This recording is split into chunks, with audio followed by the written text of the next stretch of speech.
Hayırlı saatte.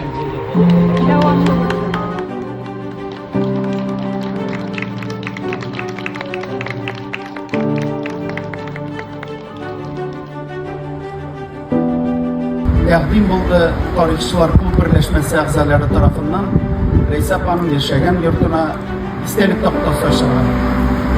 Elbette biz rayon yetekçiliği bilen fikirleşkenden soň rayon başlığı tarafından o bizden kutlandı. Hem de bugün ikide gelip jettik.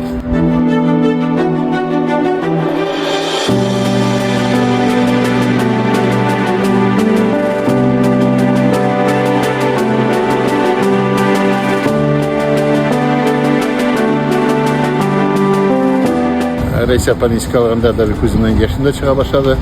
Çünkü ol apa fenomen. Anda kişiler başka rayonda vardır.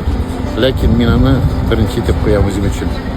Şunun için Reis Apa'nın bana bugün istelik, onu iske alıp rayon yetekçileri, halık, sabah halkı ana tokta koyu yurtunda ol bek zor vakıga dep etesim kela.